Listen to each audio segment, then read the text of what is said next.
There was this interview of LeBron, and he's talking about that. He's like, yeah, there's always going to be people talking about, who's the best player and this and that. And these debates are going to happen. And he's like, I don't have any control over any of that. He said, my legacy is my kids, my family, my household.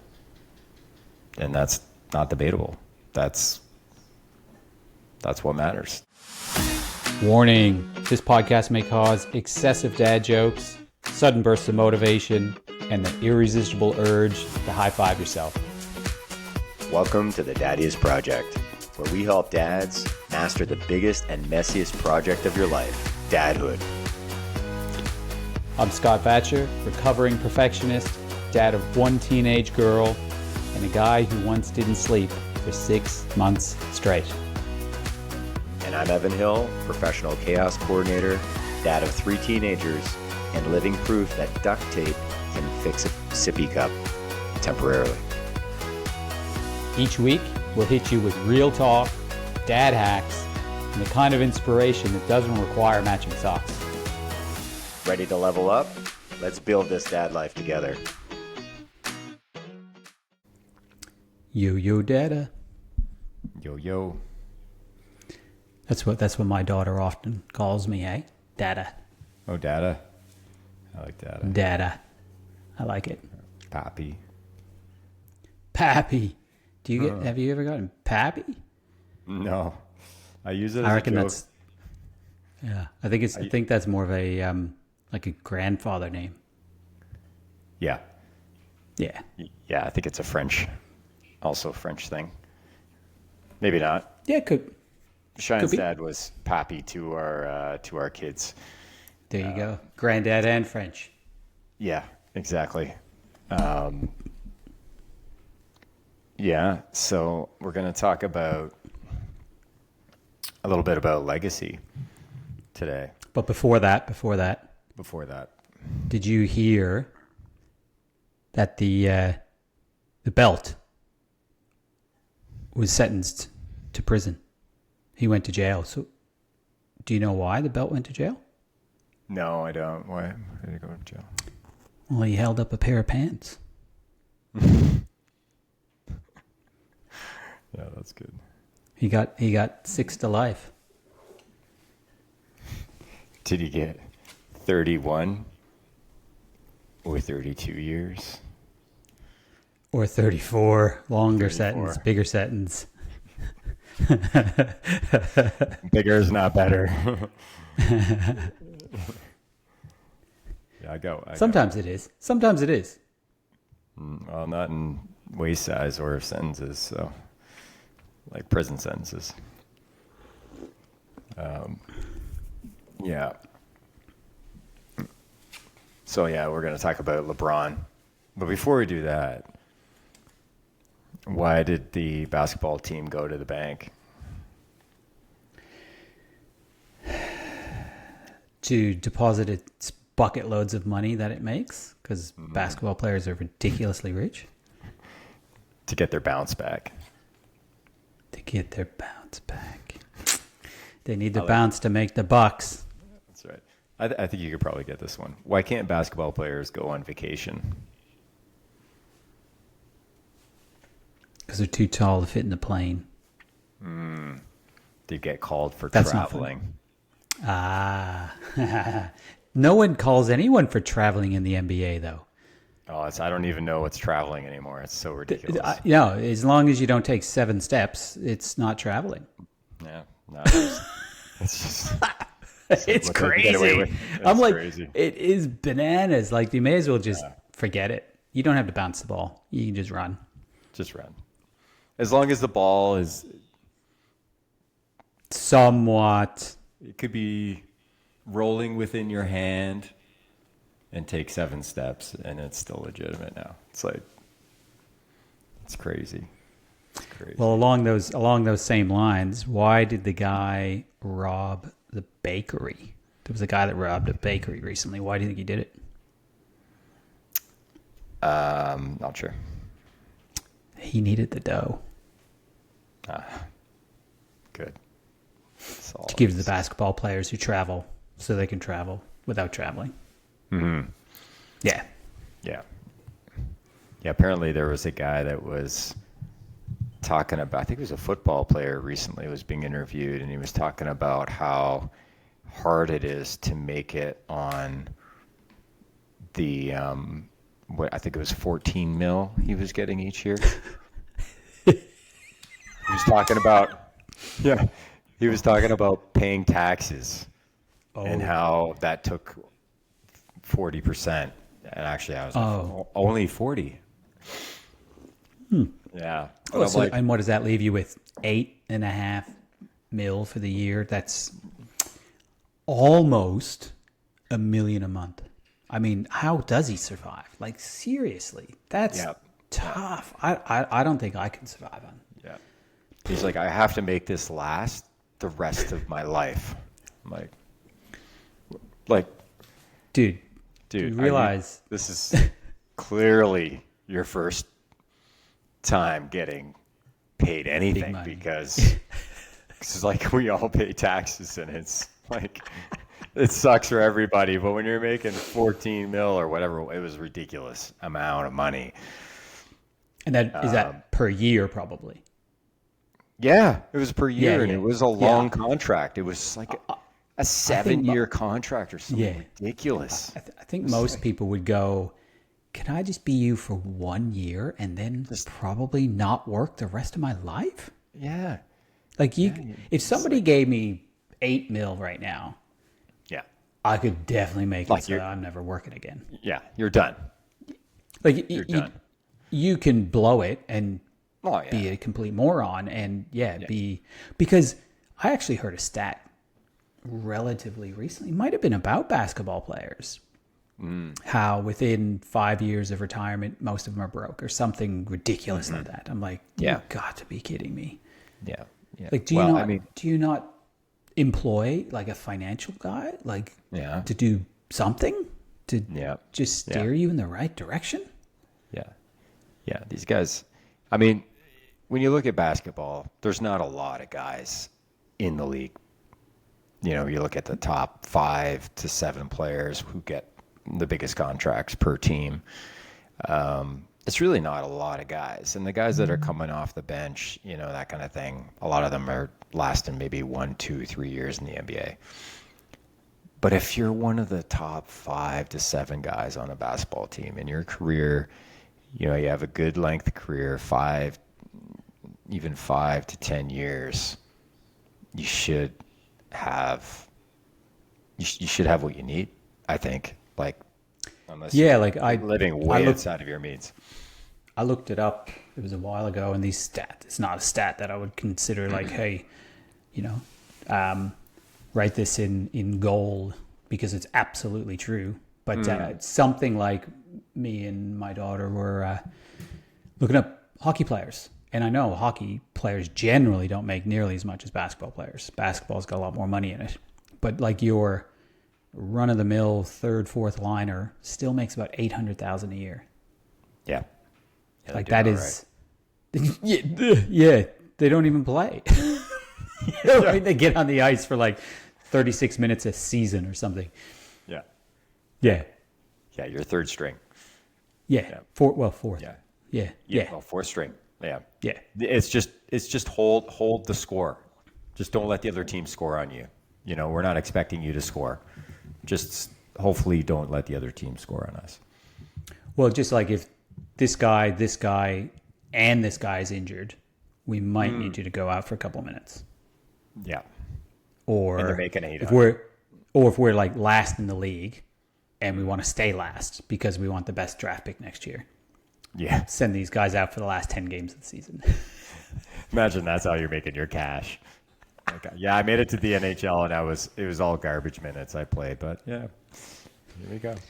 But hey, I mean, in all reality, when you take a step back, it's like if you're the worst in a professional league, you're like the best in the world. Mm-hmm. Like, so not so bad. Not so bad. Yeah. It would still suck though to get to that level and play garbage minutes only. Like, even if you're making really good cash, It would be like, damn, like, It's all relative. you're not really playing the competitive minutes, and you're really not that important. It's Yeah. nice to feel like, you're making a difference. Even if your team goes all the way and you didn't play any minutes. And you still get the ring. Yeah, I don't think it just wouldn't hold the same. Like if you played all garbage minutes or you didn't play any minutes at all, and your team wins the championship, like you haven't earned it. Personally, it's just you just happen to be on the team. I don't necessarily agree with that because these people probably worked harder than all of us and got there and they made it. And yes, there's certain levels of greatness that only a few people will achieve. Mm-hmm. So that can't be everybody. There's got to be people on that team who aren't the greatest. Mm-hmm. Right? So I wouldn't think I would look at it that way at all. Now, of course, I'd rather be the greatest, but hey, for schmoes like you and me, come on. If you're on the team, okay, like definitely I agree that if you're on the team, then you're one of the best in the world. If you're on the NBA team, you're one of the best in the world. You've done amazing. You've done so great. But if you were on that team and your team goes on a playoff run, you're healthy, you're full out all practices, the whole bit, and you don't get any minutes the entire run, and your team wins the NBA championship. How do you think you'd feel about that? Would you be like, well, let's be honest, I have no idea how I would feel about that. I know how I would feel about that. I don't know that you would, but anyways, yeah, I'd be. You go ahead and think that you would. I'd be happier that our team won than lost, but I'd be like, it's really great that these other players, won this, and I'm cheering from the sidelines and not really having an impact, on the physical game. That game, like I wasn't able to score any points or have any particular like influence on the actual what happened in the game itself. And I think for me that would be like not nearly as good as being a participant. But let's talk about one of the world's greatest basketball players of all time. And I recently came across a clip of LeBron James. And obviously he's one of the most disputed basketball players of all time. And I think it's interesting how the better you are, the more people like criticize, and it's just unbelievable. This guy's had an incredible career. He started in the NBA at 18. He's now 42, I think. Like most points ever. And everyone says, oh, well, yeah, but he's been in the league for so long. It's like, guy's scoring 25 a night still. And he's 42 and he's in unbelievable condition and he's still a force. And he's been in the league this long. Injuries haven't taken him out. Okay, the guy's had an amazing career. And the facts is that there's this huge debate. Who's the GOAT? Is it LeBron? Is it MJ? Is it Kobe? There's this list of probably 5 guys. Who are the GOAT? Who's the GOAT? Anyway. Bird. Yeah, Larry Bird. Like back in the day, right? And I love it because it is the unprovable debate. Yeah, it's the debate. You just never end. And somebody else will come along, and then it'll be that guy, and then somebody will argue because, I watched basketball more in the MJ period, so I'm like, whatever, MJ, he's the man, right? So, I don't know, but it's fun to argue. Yeah, it's fun to debate it. Yeah. And so there was this interview of LeBron, and he's talking about that. He's like, yeah, there's always going to be people talking about, who's the best player, and this and that. And he's, these debates are going to happen. And he's like, I don't have any control over any of that. He said, my legacy is my kids, my family, my household. And that's not debatable. That's what matters the most. And it's interesting, a guy who, maybe people think that he really cares about being the best basketball player of all time. There's arguments that could say that that's true, that that's what he cares about the most. There's probably lots of arguments that people would think that. You got something to say? It's the same. Great. It's a great argument because I think to get to that level where you're even considered in the realm of GOAT, I think you have to have some of that.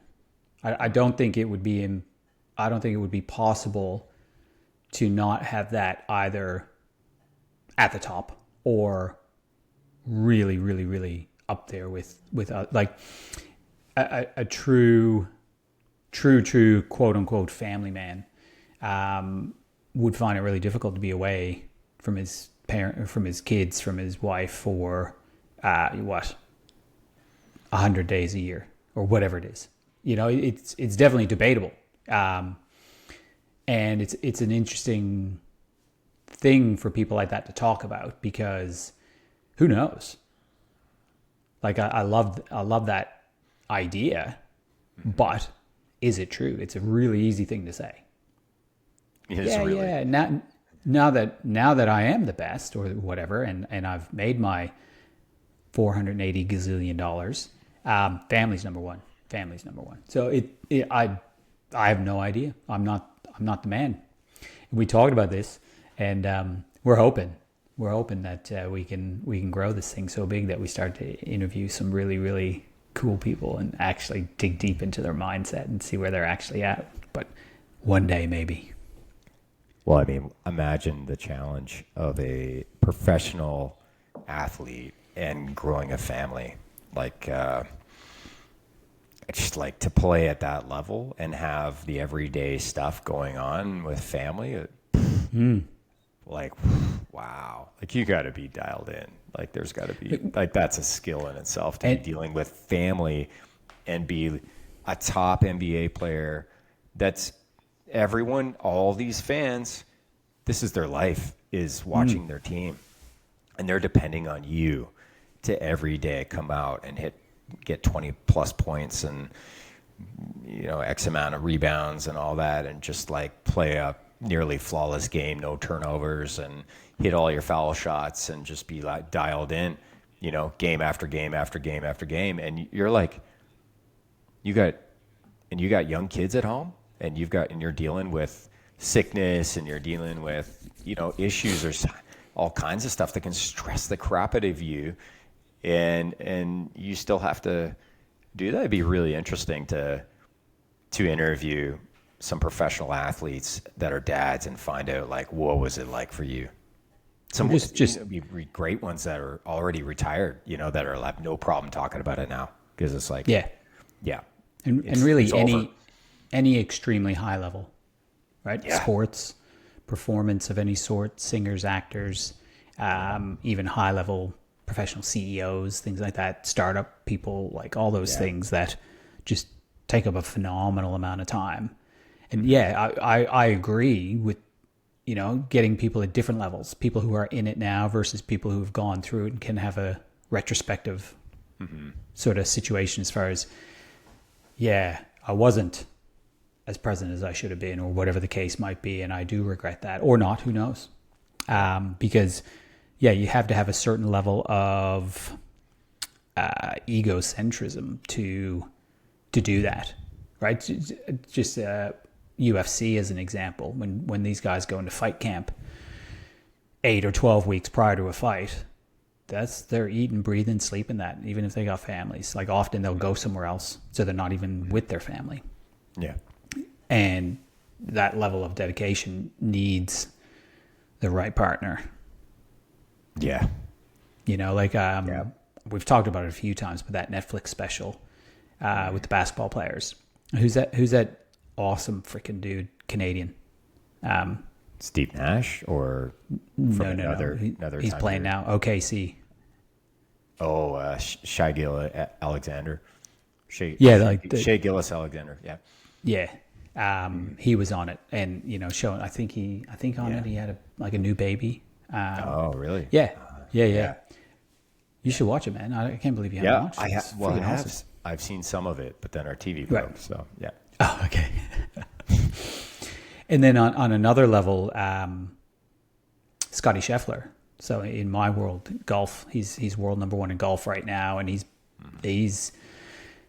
I don't think anyone's necessarily saying he's the best of all time yet, but he's potentially on track. Like he is just absolutely killing it, world number one for quite a while now. I don't think anyone debates that Tiger is number one overall, but he's well on his way. And he had an interview recently after one of his many wins. Like, dude wins every second tournament he's in. Wow. And it was really, really interesting. He was saying, listen, I love what I do, and I practice and I train all the time to be world number one. But in reality, like, this winning this tournament, and I think it was right at the time that he won, he's like, it was a dream when I was a kid that one day I would win this tournament, and I've won it. And it felt amazing for like 30 seconds. And then I go back to regular life, and honestly, I don't even know if it's worth it. Like, don't get me wrong, I love what I do. Like, you should see this interview. It's really, really amazing. Wow.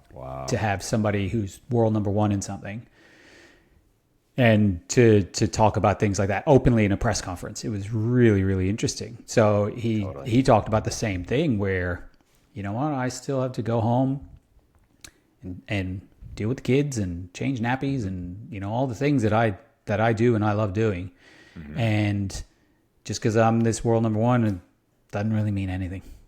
Something like that. I paraphrasing, but really super amazing to see, for us guys who think that, the old cliche that it's the destination, it's the journey, not the destination.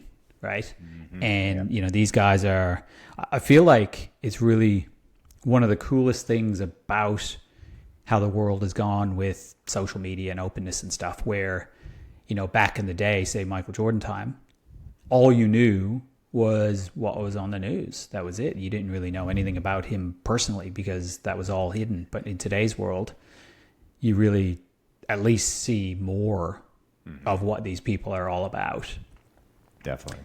And it just comes back to that same idea that, winning is awesome, but it's not everything. And being the best at something comes with sacrifice. Big time. And that sacrifice could be worth it or could not be worth it, depending on what your actual goals are in life. And these guys, looking back, talking about family, always. You totally. When you look at Damian Lillard, he's one of the top point guards in the NBA, has been for probably the last 5 years. And he was playing for Portland Trailblazers for like the beginning of his career until just recently. He was traded to the Milwaukee Bucks to play with Giannis, like that super tall dude in Milwaukee. And his family. Is he French guy? Is it that guy? Greek. Okay. Yeah, the guy's unbelievable. Like he's tall but unbelievable. He's fast and strong. And so they had Damian. They traded Damian to the Bucks, and he's playing with Giannis. His family didn't come with him. Oh, yeah. His family stayed in Portland. I think he stayed 2 years, and he just hated it. Like not having his family there, wasn't home for him. And so now he's back. He's back in Portland. He went back to Portland. But these guys that are traded multiple times, Drew Holiday is a great example. Plays with Boston, or played with Boston, but he was traded, and he's been traded so many times the last the last couple of years, 2-3 years. He's been traded 2 or 3 times, and he's a phenomenal basketball player.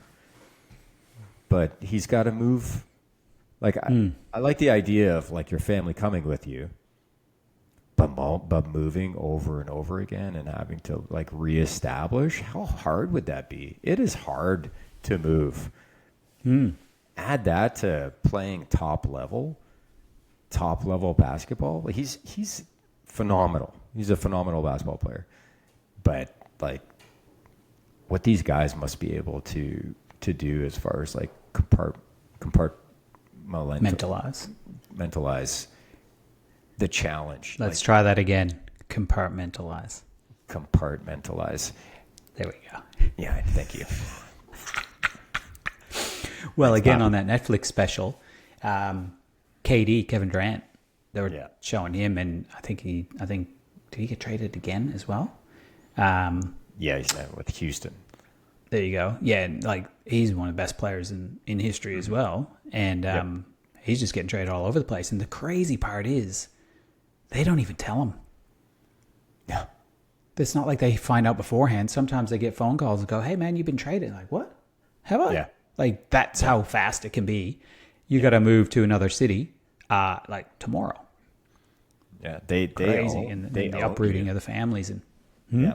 Well, he doesn't have a family. He's known for never wanting to marry anybody.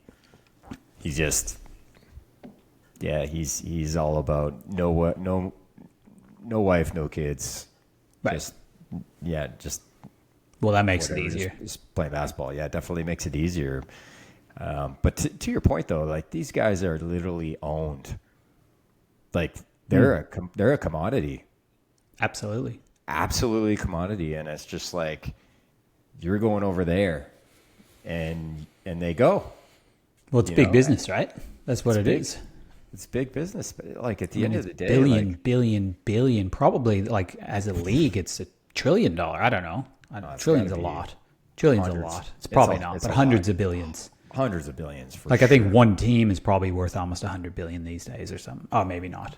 That's not. It's definitely in the billions. In the billions, yeah. Definitely in the billions, but you think about the TV contracts and those are just absolutely astronomical. Those contracts are so big. So yeah, I think the Dallas Cowboys is the biggest franchise in the world. Yeah. I think they're about 5 billion. There's an awesome, again, Netflix series about the owner of the Dallas Cowboys. Oh, it was awesome. Can't remember what it's called, but really, really interesting. Again, I've got it. Wouldn't want to be that guy. I think that's the overarching sort of message in this episode here is like the grass is not always greener. Oh fuck!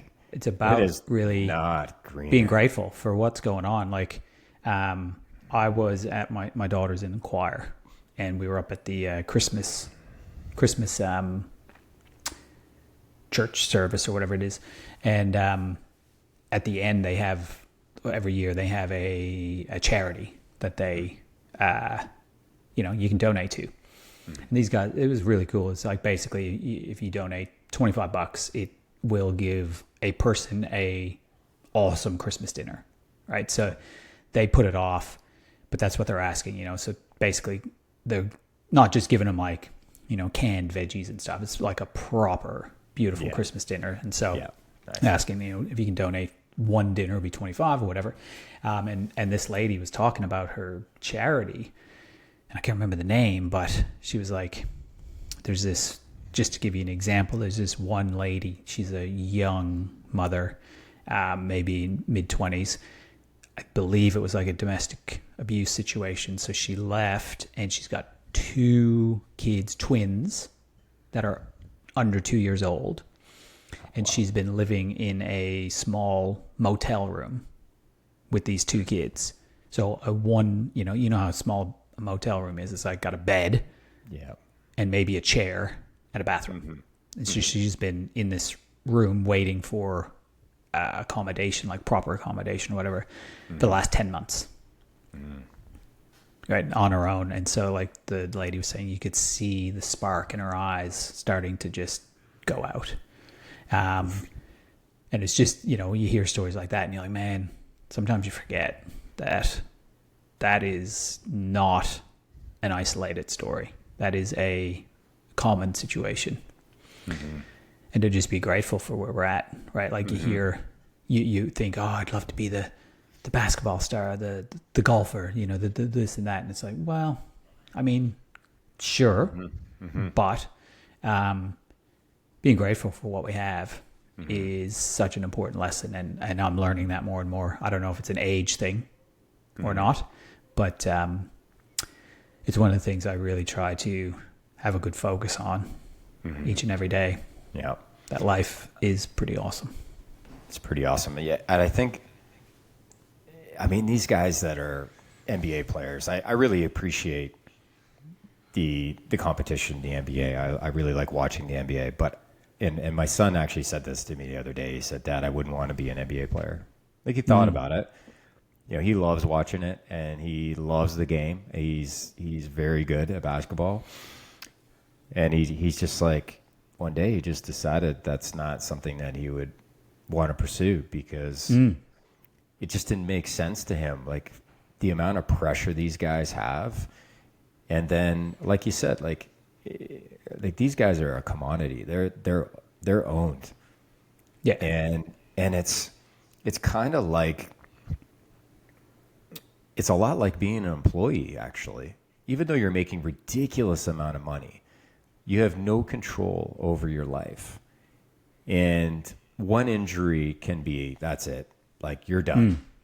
Yeah. And for a lot of these guys, all their eggs are in one basket. And this is why... if you're only making $14 million a year... That's how we started this chat. It's tough. Yeah, it could be that's tough. Why in this book we talk about, in prosperity, we talk about different ways of making money. And a lot of these guys, they've got all their eggs in one basket. They're making money, paying taxes, and at the end, they're spending what they have. And it's, the employee, unless they have a pension, which I don't know if basketball players have a pension. I don't think so. I think that they have to take what they have and do something with it, so it's generating money for them, so they can live off that potentially for the rest of their lives. And if they don't, then they're going to have to find some other way to make money. Which is why, like I said, I think the average player 5 years later, after retiring, ends up being broke. It's crazy. Yeah, totally. Yeah. So these guys need to, a lot of them, read the Daddius Project and start thinking. They start thinking like Daddius. And absolutely. Like, I want these guys in the NBA to be doing great for the rest of their lives. To reach that level and then see, like Mike Tyson, for example, great example. This guy, unbelievable career. Not only, was he probably the best fighter of all time. And debatable anyway. Debatable, definitely. He's like up there in the GOAT conversation. He's one of the GOATs. Yeah. One of the top three. Maybe Evander Holyfield could be in that. Sugar Ray Leonard. I'm not a huge boxing fan, but I'm just throwing out some names. Yeah. That I remember to be top guys. But the guy went bankrupt. And multiple times, I believe. Yeah, multiple times. It's, I think, hard to see anybody reach a certain point and then go downhill.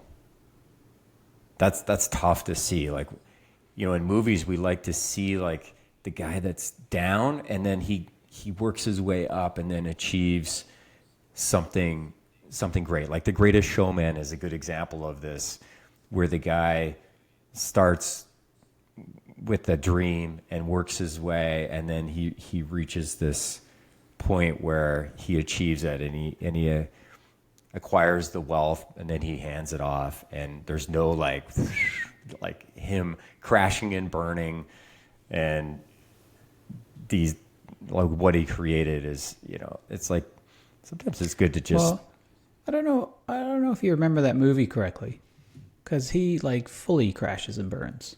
Like, 100%. Oh, does he? Oh, massive. But he comes back again. Oh. Remember the whole, like, it gets caught on fire. Like, literally goes to, like, talk about crash and burn, literal crash and burn. The whole place burns down. He's got nothing. So, but he builds back again, right? So, so the moral of the story is, like that's him. Like he's still not totally like up here yet, though. Like he's oh still yeah, he working was. his way. Yeah, he was up. Okay. Yeah. Okay. No, I think you should watch the movie again. But anyways, I think the moral of that story is, the point where that's the daddiest ways, so that we need to be aware of what we're doing now and know that the future is uncertain, but to do calculated things to make sure that you have your best foot forward in uncertain times, and you know that you're covered and there's some kind of safety net. Yeah, those are huge. A lot of these are one and done things. We talked about there's a lot of things in there that we're asking dads, get these checked off. They're one and done things. There's things that could be automated. But yeah, they're critical. So get the book and just do it. Just do it. Just do it, baby. Your life great. It's going to make your life great. All right. Cool, man. All right. Till next time. Till next time, dads. Have a good one.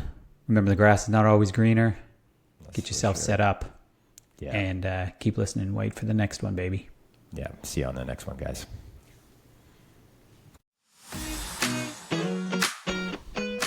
That's another episode in the books, dads. Remember, Rome wasn't built in a day, and neither was dadhood. True story. For more tools to build your best dad life, grab our book, The Daddius Project, or join us at daddius.com.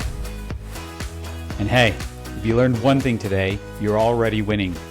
Even if that one thing was never trust a 3-year-old with glitter. Words to live by. Now go forth and dad like a pro.